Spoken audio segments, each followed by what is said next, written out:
সুপ্রিয় দর্শক মণ্ডলী, আপনাদের প্রত্যেককে স্বাগত জানাচ্ছি, আমন্ত্রণ জানাচ্ছি সমসাময়িক প্রসঙ্গ নিয়ে বৈশাখী টেলিভিশনের প্রতি রাতের আয়োজন গ্রামীণ ফোন 0 আওয়ারে।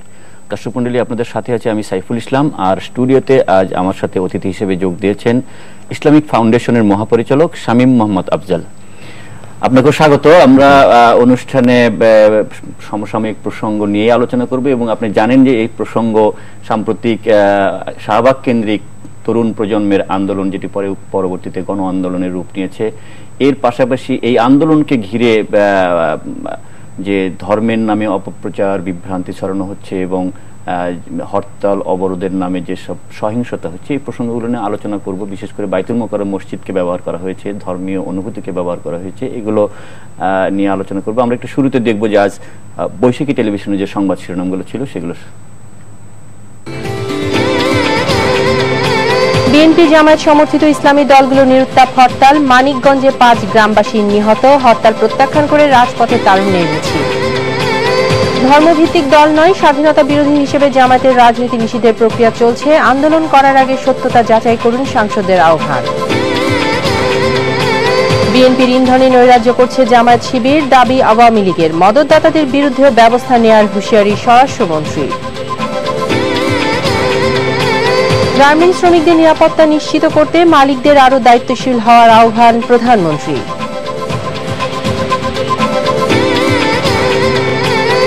এবং এএফসি চ্যালেঞ্জ কাপের বাছাই পর্বে অংশ নিতে কাল নেপাল যাচ্ছে বাংলাদেশ জাতীয় ফুটবল দল।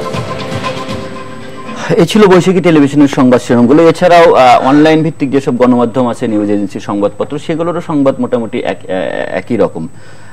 আমি শুরুতে যেটি বলছিলাম যে গত 3 সপ্তাহ ধরে শাহবাগ কেন্দ্রিক স্বাধীনতা প্রজন্ম চত্বর থেকে যে আন্দোলনের শুরু হয়েছে, যেটি সুনির্দিষ্ট একটি দাবিতে সে আন্দোলনটি শুরু হয়েছিল, যুদ্ধ অপরাধীর ফাঁসির দাবি। আপনি জানেন যে কাদের মোল্লার যুদ্ধ অপরাধের মামলার প্রমাণিত হওয়ার পরও যাবজ্জীবন সাজা হয়েছে এবং এটি প্রত্যাখ্যান করে মূলত এই আন্দোলন শুরু। পরবর্তীতে গত 3 সপ্তাহ ধরে আমরা দেখছি যেটি সারা দেশে ছড়িয়ে পড়েছে এবং এক গণ আন্দোলনের রূপ নিয়েছে। এই আন্দোলন যখন 2 সপ্তাহ পেরিয়ে 3য় সপ্তাহে যায়, তখন থেকেই কিন্তু এই আন্দোলন নিয়ে এক ধরনের বিভ্রান্তি, অপপ্রচার শুরু হয় এবং এই অপপ্রচারে আমাদের রাজনৈতিক দল, বিরোধী দল, বিশেষ করে জামাত এবং আরো ইসলাম ধর্মভিত্তিক কিছু সংগঠন, রাজনৈতিক দল এই অপপ্রচার শুরু করে এবং এর সাথে কিছু গণমাধ্যমও নামও চলে আসছে যে তারা অপপ্রচার উস্কানি দিচ্ছে। আপনি এমন একটা প্রতিষ্ঠানের প্রধানের দায়িত্ব পালন করছেন যে প্রতিষ্ঠানটি রাষ্ট্রীয়ভাবে দেশে ইসলাম ধর্মের প্রচার, প্রসার এবং গবেষণার কাজ করে, ইসলামিক ফাউন্ডেশন। শাহবাগ কেন্দ্রিক যে আন্দোলন, যেখানে গণমানুষের ব্যাপক সমর্থন এসেছে, সেই আন্দোলনের বিরুদ্ধে যে প্রচারটি চলছে, যে সেখানে যারা জড়িত আয়োজক, সংগঠক, তারা আল্লাহর নামে, ইসলাম ধর্মের নামে এবং আমাদের মহানবী হযরত মুহাম্মদ সাল্লাল্লাহু আলাইহি সাল্লামের নামে কুৎসা রটনা করেছে।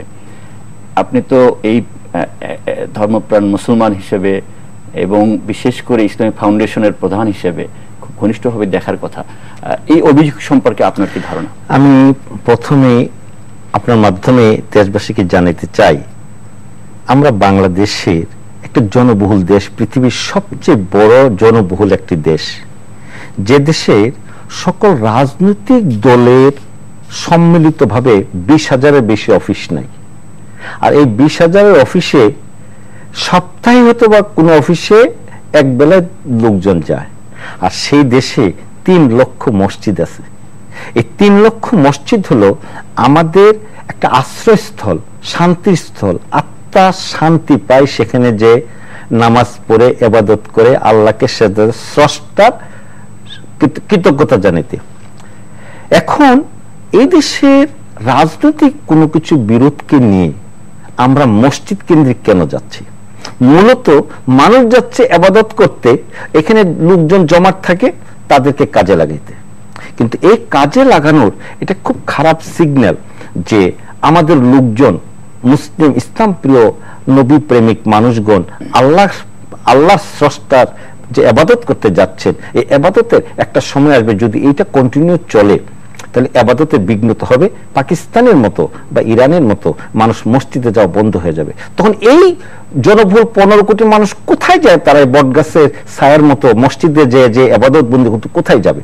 তো সেই জন্যই আমি যাদের প্ররোচনায় মসজিদ কেন্দ্রিক রাজনৈতিক যে একটা কালচার সৃষ্টি হতে যাচ্ছে, এই কালচারটাকে বন্ধ করা উচিত এবং মসজিদকে শুধু ইবাদত করা বা ইবাদত শিক্ষা করা, এই দুইয়ের মধ্যে সীমাবদ্ধ এবং কোন রকমের রাজনৈতিক কার্যক্রমে যে ব্যবহারে যে কার্যক্রম শুরু হতে যাচ্ছে, এটা হলো দ্বীনি দাওয়াতের জন্য বিরাট একটা অভিশাপ এবং ভবিষ্যৎ প্রজন্ম স্রষ্টার প্রতি তার যে আকর্ষণ, এটা তার একটা ভীতির কারণ হয়ে যেতে পারে। কিন্তু আপনি যে মসজিদকে শুধুমাত্র ইবাদতের স্থান বলছেন, এই যে মুসল্লিদের জন্য মসজিদকে নিরাপদ আশ্রয় করার টা কি আমরা নিশ্চিত করতে পেরেছি? বিশেষ করে ইসলামিক ফাউন্ডেশন, জাতীয় মসজিদ বাইতুল মোকাররমে ইসলামিক ফাউন্ডেশনের প্রধান কার্যালয়, সেই মসজিদেও মুসল্লি যারা নামাজ পড়তে গিয়েছেন, গত শুক্রবার জুমার নামাজ পড়তে গিয়েছেন, আমরা যারা মুসল্লি হিসেবে মসজিদে যাই, তাদের নিরাপত্তা কি আছে? আমরা তো দেখেছি যে টেলিভিশনের ছবিতে দেখেছেন যে মসজিদের ভেতর থেকে লাঠি সোঁটা নিয়ে মিছিল করা হচ্ছে, পাথর ছোড়া হচ্ছে, ককটেল ছোড়া হচ্ছে, এমনকি মসজিদের বাইতুল মোকাররম মসজিদের খুব পুরো কার্পেট জায়নামাজ সেখানে আগুন ধরিয়ে দেওয়া হলো। এটা কি সাধারণ মুসল্লিদের কাজ? এটা সাধারণ মুসল্লি তো কোনোভাবেই তার সাথে জড়িত না, বরঞ্চ এই কাজটা যারা করছেন, এই কাজ যারা উস্কানি দিচ্ছেন, এইটা যে একটা ভবিষ্যতের জন্য একটা খারাপ সিগন্যাল। সেই জন্য এদেশের সুশীল সমাজ এবং সকল রাজনৈতিক নেতৃবর্গের এবং সরকারের এই বিষয়ে সিদ্ধান্ত নেওয়ার সময় এসেছে যে মসজিদকে ইবাদত এবং ইবাদত করা অথবা ইবাদত শিক্ষা ছাড়া অন্য কোনো কাজে ব্যবহার করার জন্য দেওয়া যাবে না। সেই জন্য সরকার এখন সিদ্ধান্তের সময় এসেছে, আর না হয় আমাদের দেশের এই জনবহুল দেশের জন্য ক্ষতি হয়ে যাবে।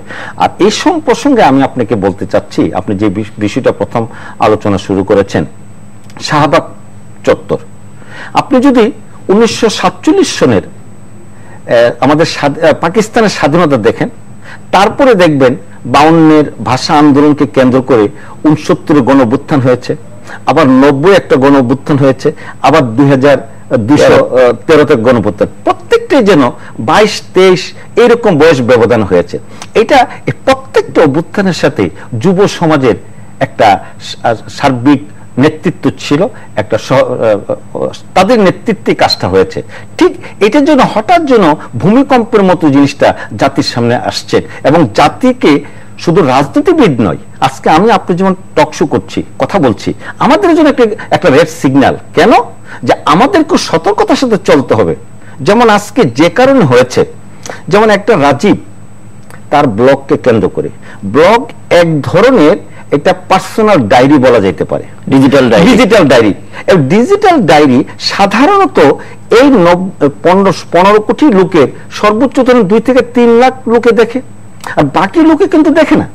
এখন একটা লোকে তার মৃত্যুর আগে তার ডায়েরিতে কি ছিল এটা প্রকাশ হয়নি, মৃত্যুর পরে তার ডায়েরিতে অন্য কেউ ঢুকাইয়া সাধারণ মুসলমানদের অনুভূতিকে কাজে লাগে দেশে কোন একটা বিশৃঙ্খলা সৃষ্টি করার একটা অপচেষ্টা চালাচ্ছে কিনা, এটা একটা চিন্তার কারণ। এই যে বিশৃঙ্খলা সৃষ্টির কথা বলছেন আপনি, যে এটাকে অপচেষ্টা চলছে কিনা, এটা ইসলামিক ফাউন্ডেশন, যারা আমি শুরুতে বলছিলাম যে একটি রাষ্ট্রীয় প্রতিষ্ঠান যাদের কার্যক্রম ইসলাম ধর্মের প্রচার প্রসার এবং গবেষণা, তো সঠিক ইসলামের সঠিক চেতনাকে মানুষের মধ্যে ছড়িয়ে দেওয়া, এই বিভ্রান্তি বা অপপ্রচার এর বিরুদ্ধে ইসলামিক ফাউন্ডেশন কি করছে? আপনাকে এই বিষয় ক্ষেত্রে বলি, ইসলামিক ফাউন্ডেশন একটা স্বায়ত্তশাসিত সংস্থা এবং এই সংস্থাটা করে গিয়েছেন জাতির জনক বঙ্গবন্ধু।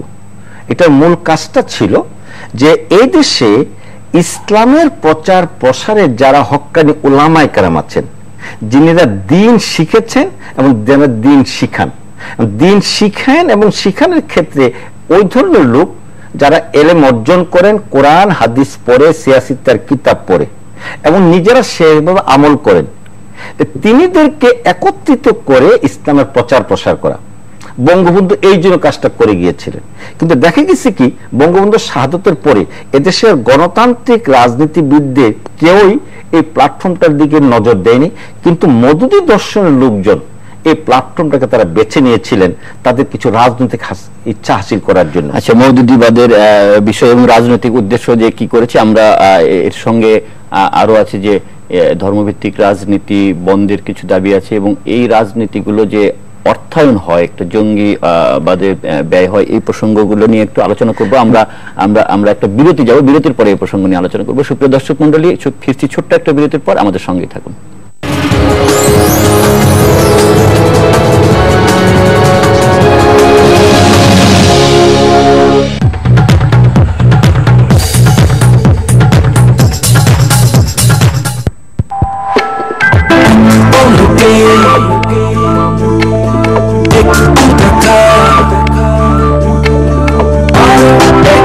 বেশি হলে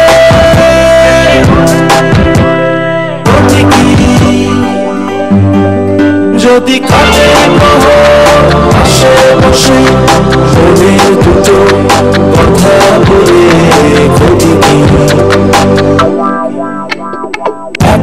চলো কথায় কথা বাড়াই, টার্গেটের বেশি কথা বললে সাথে সাথে 100% বোনাস প্রতিদিন। টার্গেট জানতে জিপি অফার SMS চেক করো। সবচেয়ে বেশি কথা বলে যেত সিম্ফনি ট্যাব। চলো বহুদূর গ্রামীণফোন। তবু কাজে দেরি করতে নেই, কবুল বলুন, বলুন কবুল। তুমি কি কথা বলছো না? ও তো কথা বলতে পারে, বলছে না কেন? কথা বল, কথা বললি কেন মা?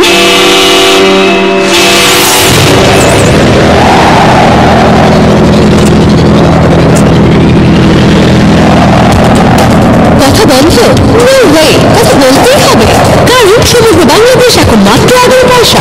গ্রামীণফোনের নিশ্চিন্ত প্যাকেজে নির্দিষ্ট রিচার্জের সাথে সাথে 24 ঘন্টা সব অপারেটরে 11 পয়সা রেট। নিশ্চিন্ত প্যাকেজে মাইগ্রেট করতে ওই লিখে SMS করো 4444 নাম্বারে। চলো বহুদূর গ্রামীণফোন। রনি, এদিক ওদিক না, তীরের সাথেই থাকবি কিন্তু।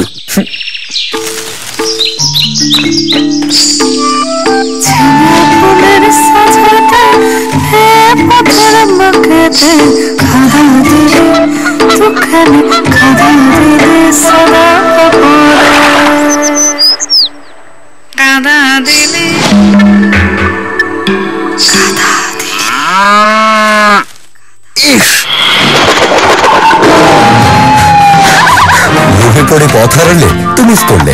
এখন গ্রামীণফোনের বন্ধ সিম চালু করে 21 টাকা রিচার্জে কথা বলো 4.5 পয়সায় জিপি নাম্বারে, আর অন্য অপারেটরে 10 পয়সা প্রতি 10 সেকেন্ড।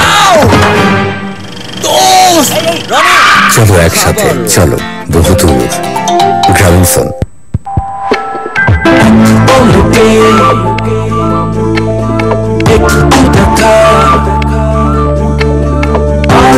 একটু বেশি হলে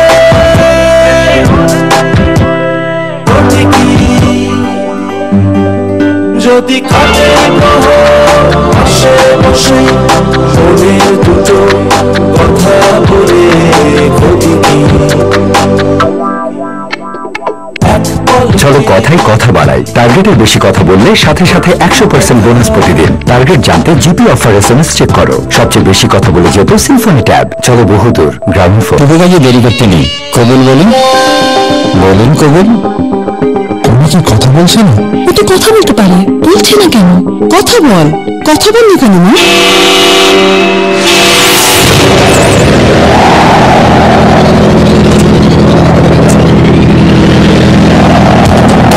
কথা বন্ধ?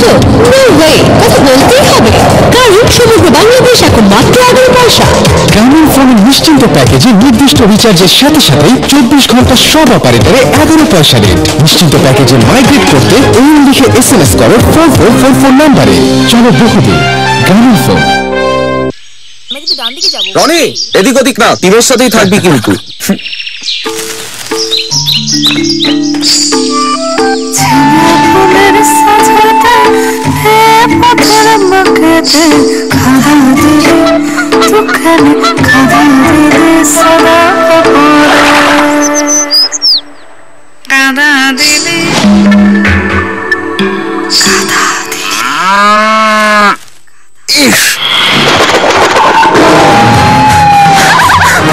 পরে পথ হারালে তুমি করলে। এখন গ্রামীণফোনের বন্ধ সিম চালু করে 21 টাকা রিচার্জে কথা বলো 4.5 পয়সায় জিপি নাম্বারে, আর অন্য অপারেটরে 10 পয়সা প্রতি 10 সেকেন্ড। চলো একসাথে, চলো বহুদূর। গ্রামীণফোন।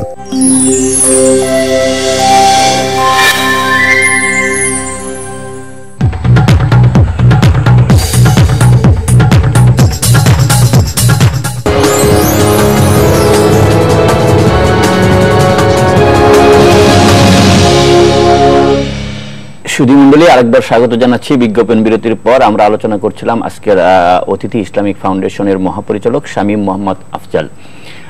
বিরতির আগে আপনি মওদুদী দর্শন এবং ইসলামিক ফাউন্ডেশন যে কাজের জন্য প্রতিষ্ঠিত করেছিলেন বঙ্গবন্ধু শেখ মুজিবুর রহমান, এরপরে তাকে সপরিবারে হত্যা করার পরে 1975 সালে তার এই প্রতিষ্ঠানটি তার আদর্শ থেকে অনেক দূরে সরে গেছে। এটার মূল কারণ হলো ইসলাম যেহেতু একটা পরিপূর্ণ জীবন বিধান, এখানে অর্থনীতি, সমাজনীতি, সাহিত্য, সংস্কৃতি সবকিছুর একটা পরিপূর্ণ রূপরেখা আছে।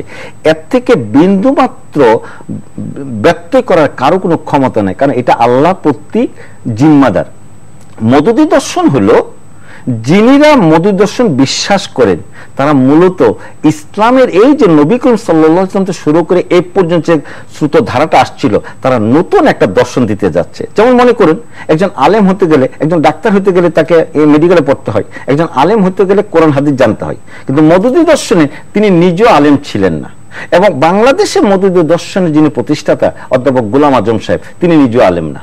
তিনি কোরআন শরীফ অনুবাদ লেখেন এবং ওনার ফলোয়ার্সটা করে ইসলামের যে সাহিত্য, এই ইসলামের সাহিত্যকে মূল স্রোতধারা থেকে তারা ব্যত্যয় ঘটায় নতুন একটা দর্শন এনেছেন, রাজনৈতিক দর্শন। এই যে জামাতে ইসলামের রাজনৈতিক দর্শনের কথা বলছিলেন, শাহবাগের আমরা যে আন্দোলনের কথা বলছিলাম, তরুণ প্রজন্মের আন্দোলন, সেখানে যে মূল দাবি, সেই সাথে সাথে তাদের 6 দফা দাবি আছে। এর মধ্যে অন্যতম একটি হলো যে জামাত শিবিরের রাজনীতি নিষিদ্ধ করা এবং তাদের সঙ্গে সংশ্লিষ্ট, তাদের প্রতিষ্ঠিত বিভিন্ন আর্থিক প্রতিষ্ঠান এগুলোকে নিষিদ্ধ করা। আপনি জঙ্গি অর্থায়ন নিয়েও কিছু কাজ করেছেন। এইসব আর্থিক প্রতিষ্ঠানের অর্থের উৎস কি এবং এগুলো কোথায় ব্যয় হয়? আপনার প্রথমে যে বলতে হবে যে, আমি প্রথমে বলেছি, আপনি যেমন বলেছেন শাহবাগ চত্বরের মূল দাবি হলো যুদ্ধ অপরাধের বিচার। এটা কিন্তু কোরআন সুন্নাহর বিধান মতে যুদ্ধ অপরাধের বিচার করা যায়। যুদ্ধের কি অপরাধ?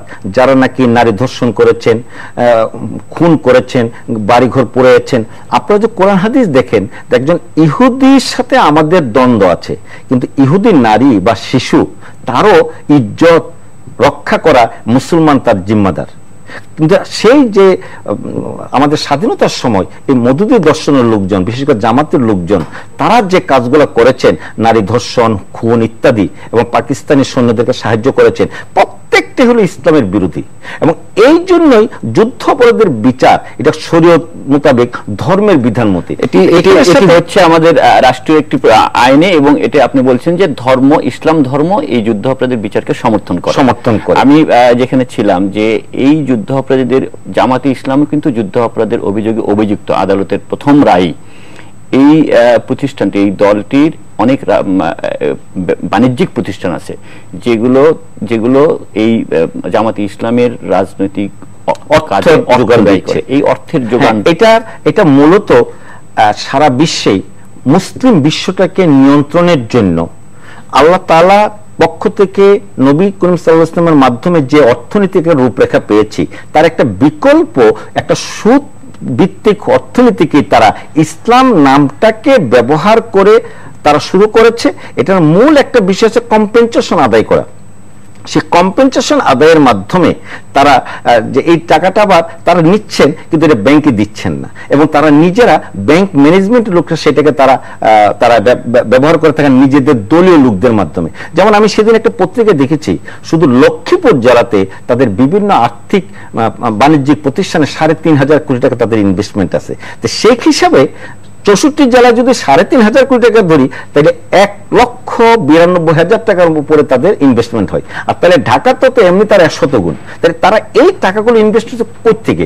মূলত ইসলামিক অর্থনীতির নাম দিয়ে একটা অবৈধ দর্শনকে বাস্তবায়ন করে, এবং শুধুমাত্র 16 কোটি লোকের যে নির্যাসটা তারা নিয়েছে, একটা আদম মহাজনী ব্যবসার মতো করে তারা সেই টাকাটা তাদের দলীয় কিছু ছেলেদেরকে দেওয়া তারা পালতেছে। কিন্তু এই টাকাটার মালিক হলো এই দেশের 16 কোটি মানুষ। কিন্তু যেহেতু আমাদের দেশের অর্থমন্ত্রী মহোদয় থেকে শুরু করে অর্থ মন্ত্রণালয় বা বাংলাদেশ ব্যাংকের একজন পিয়ন পর্যন্ত কোনো মুফতি নাই, তারা বাংলাদেশ ব্যাংক তাদেরকে সার্টিফিকেট দিয়েছে তাহাকে শরীয়ত ভিত্তিক ব্যাংকিং ব্যবসা করার অনুমতি দেওয়া হলো, কিন্তু আজকে পর্যন্ত শরিয়া কোড হয়নি।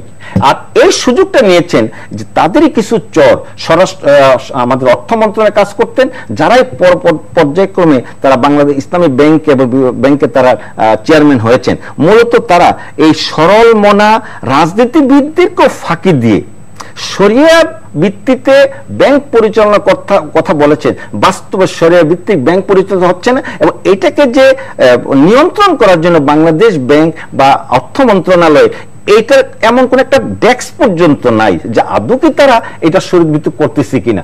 উপরন্ত জয়েন্ট স্টক কোম্পানির থেকে তারা একটা সোসাইটি অ্যাক্টের বিধান মতে তারা একটা শরিয়া অ্যাসোসিয়েশন করে নিয়েছেন, মানে দেশ চালাবেন জনগণের ভোটে মাননীয় সংসদে, আর তারা এই দেশে 1/3 অর্থনীতিকে নিয়ন্ত্রণ করতেছে সোসাইটি অ্যাক্টের বিধান মতে একটা শরিয়া কাউন্সিল করে নিজেদের মধ্যে থেকে এই নির্যাসটাকে নিয়ে এই দেশের হাউজিং ব্যবসা, কোচিং ব্যবসা, ক্লিনিক ব্যবসা, ওই ব্যারিস্টার পড়ানোর ব্যবসা, ওই ঘুষ দেওয়ার ব্যবসা, ওই কোরআনের আলেম ছাড়া কোরআনের তফসির করা, ইসলামের মৌলিক বিষয় তফসির করা, আলেমদেরকে আমাদের জেনারেশন গ্যাপে ফেলে দিয়ে তারা নতুন একটা ইসলামের রূপরেখা দিয়েছেন, যেটা নাকি একজন চিহ্নিত ইসলামের শত্রু ইহুদির খারাপ, যেহেতু তারা মুখে বলে ইসলাম ইসলাম, বাস্তবে তারা ইসলামের শত্রু। সেই জন্য তাদের সাথে আমাদের যে মূল বিরোধ হইল ধর্মীয় বিরোধ, কারণ তারা আমাদের নবী করিম সাল্লাল্লাহু আলাইহি ওয়াসাল্লাম শুরু করে যে ইসলামের যে দাওয়াত সারা বিশ্বের মানুষকে সুন্দর মানুষ বানানো এবং সকল সাথে একটা সমান্তরাল পেপরার মতো চলা বা রেললাইনের মতো চলা, সে রাস্তাকে তারা বন্ধ করে তারা নিজেদের আর্থিক ফায়দার জন্য ইসলাম শব্দটা ব্যবহার করে আর্থিক একটা পাহাড় ঘটেছে। আপনি যেটি বলতে চাচ্ছেন সেটি যেহেতু বাংলাদেশ জনবহুল এবং সংখ্যাগরিষ্ঠ মুসলিম দেশ এবং তারা ধর্মভীরু, এই ধর্মীয় অনুভূতিকে ব্যবহার করে তারা বাণিজ্যিক মুনাফাটা নিচ্ছে এবং এটি তাদের দলীয় তাদের মতাদর্শ প্রচার এবং প্রসারের কাছে মূলত এই জন্য আমি বলবো যেমন এটি যদি হয় তাহলে একটি হলো যে আমি বারবারই ওই জায়গাটাই আসছি যে ইসলামিক ফাউন্ডেশন যার প্রশিক্ষিত অসংখ্য ইমাম আছেন সারা দেশে, আপনি বলছেন যে 3.5 লাখ মসজিদ, 3.5 লাখ মসজিদ হলো 3 লক্ষ মসজিদ আছে, 3 লক্ষ মসজিদ, 3 লক্ষ ইমাম এবং তারা প্রশিক্ষিত ইমাম, তাদেরকে দিয়ে আপনারা কাজে লাগাতে পারছেন না যে ইসলামের প্রচার আপনার এই প্রশ্নের জবাবে আপনাদের এখানে সময়ের অনেক স্বল্পতা আছে, সেই জন্য আমি যেটা বলতে চাচ্ছি যে আমাদেরকে গত 50 বছরে আমাদের জেনারেশন গ্যাপে ফেলে দিয়েছে। আমাদের দেশে এখানে একজন হক্কানি আলেম হতে গেলে, যে মুফতি হতে গেলে, মুফাসসির হতে গেলে, মুহাদ্দিস হতে গেলে যে সিয়াসিতের কিতাব জানতে হবে, সেই কোরআনের তাফসীর জানতে হবে, তারা এইটাকে সিলেবাসের কিছু কাটছাট করে এমন ভাবে তারা কমাইন দিয়েছে যার জন্য হক্কানি আলেম হচ্ছেন। এমনকি আজকে যে 30-40 বছর দেশে রেডিও টেলিভিশন টক শো হচ্ছে, সেখানেও দেখা যাচ্ছে অনেক সময় উলামায়ে কেরাম আসে, কিন্তু একজনও প্রকৃত হক্কানি আলেম না, মূলত দেখা যাচ্ছে মদুদের দর্শন লোকজনকে নিয়ে চলাচ্ছে। যদি প্রকৃত আলেম, যেমন আমাদের কওমি মাদ্রাসা আছে, আলিয়া মাদ্রাসা আছে, সেখান থেকে হক্কানি উলামায়ে কেরামকে এনে যদি ইসলামের প্রচার প্রসারের রাস্তাটাই এদেশের সুশীল সমাজ এবং বুদ্ধিজীবী রাজনীতিবিদ একত্রিত হয়ে কাজ করেন শুধুমাত্র দিনের সঠিক প্রচারের সাথে, তাহলে মদুদি দর্শনেরও একটা অবসান ঘটবে, না তাদের সব যাত্রা হবে। এবং এটা শুধু বাংলাদেশের নয়, সারা পৃথিবীর মানুষের কল্যাণের জন্য তাদের কবর রচনা হওয়া উচিত, কারণ তারা মানবতার। ধন্যবাদ। আমরা আশা করি আপনি কওমি মাদ্রাসার কথা বলছিলেন, কিন্তু আমরা গত কয়েকদিনের যে উন্মাদনা দেখেছি সেটা তো কওমি মাদ্রাসার থেকে অংশগ্রহণ করেছিল। আমাকে অত্যন্ত সদয়ভাবে বলতে হবে, আমাদের দেশে কওমি মুরব্বিয়ান কেরামগণ এই টেলিভিশনও দেখেন না, তারা বড়জোর হয়তো বা পত্রিকা পড়েন, তারা অত্যন্ত সহজ সরল মানুষ। এই সহজ সরল মানুষগুলাকে এই তাদের ব্যাংকিং সিস্টেম সহ আর্থিক প্রতিষ্ঠানের টাকা দিয়ে, তাদের লোক দিয়ে তাদেরকে শুধু তাদের সরলতার সুযোগটা নিচ্ছে। তবে সেই জন্য আমাদের আগে আসা উচিত, আমাদের সকল হক্কানি উলামায়ে কেরামকে বুঝানো যে এই যে তাদের সাথে আমাদের ধর্মীয় বিরোধ, তাদের সাথে আমাদের যে মুরব্বিয়ান কেরাম বলুন, থানভীর রহমতুল্লাহ বলুন, শামসুল হক ফরিদপুর রহমতুল্লাহ বলুন, সকলেই বলেছে মদত দেশের একটা গুমরা দল, তাই তাদের সাথে ইসলামের কোনো সম্পর্ক নাই, তাই তাদের থেকে আমাদের সতর্ক থাকতে হবে। এখন আমাদের সময় এসেছে জাতির যে প্রকৃত ইসলাম কোনটা আর মদুদি দর্শন বা তাদের যে প্রকৃত ইসলাম এবং মানুষকে বোঝানো। বাংলাদেশের মানুষ ধর্মভীরু, আমি বারবারই বলছি যে আমরা ধর্মভীরু মুসল্লিরা সহজ সরল, তারা নামাজ পড়তে যান, কিন্তু প্রকৃত ধর্ম এবং ধর্মের নামে মানুষকে বিভ্রান্ত করা, এই প্রচারের জবাব দিতে হবে কিন্তু ইসলামিক ফাউন্ডেশন এবং এই যে আলেম ওলামার কথা বলছেন তাদেরকেও মোবিলাইজ করতে হবে। আমি যেটি বলছিলাম যে 3 লাখ মসজিদের ইমামকে প্রশিক্ষণ দিয়েছে সরকার এবং সেটি পরিচালনা করেন আপনারা, তাদেরকে দিয়ে এই বিভ্রান্তির জবাব দেবে। আমরা আশা করব যে আলেম ওলামাগণ এবং আমরা যারা সাধারণ মুসল্লি তারা মসজিদে গিয়ে নিরাপদে আল্লাহর ইবাদত বন্দেগী করতে পারবো, সেই নিশ্চয়তা দিতে হবে, সেটা মসজিদ কেন্দ্রিক করতে হবে এবং সকলকেই ইসলামিক ফাউন্ডেশন সহ প্রকৃত আলেম ওলামাগণ এই কাজে এগিয়ে আসবেন, সরকার এগিয়ে আসবেন। আপনাকে অসংখ্য ধন্যবাদ। আপনাকে দিচ্ছি। সাথে সাথে একটা মেসেজ আপনাকে দিয়ে দিতে চাচ্ছি যে আমাদের দেশের এই যে সুশীল সমাজ থেকে সকল রাজনীতিবিদদের কাছে আমি আহ্বান জানাবো, হক্কানি উলামায়ে কেরামের মাধ্যমে এই জাতির মানুষকে নৈতিকতা শিক্ষার জন্য দাওয়াত ভিত্তিক কর্মসংস্থানের ব্যবস্থা করা আর মদুদি দর্শন যে ইসলামের শত্রু এটা জাতির সামনে পরিচিত করে দেওয়ার জন্য আপনাদের মিডিয়া সহ সকলকে আগায় আসার জন্য ধন্যবাদ। শামীম মোহাম্মদ আফজাল, আপনাকে আমাদেরকে সময় দেওয়ার জন্য। সুপ্রিয় দর্শক মণ্ডলী, আপনাদেরকে ধন্যবাদ। আগামীকাল একই সময় দেখা হবে। সে পর্যন্ত অনেক ভালো থাকুন, বৈশাখীর সঙ্গেই থাকুন। জি।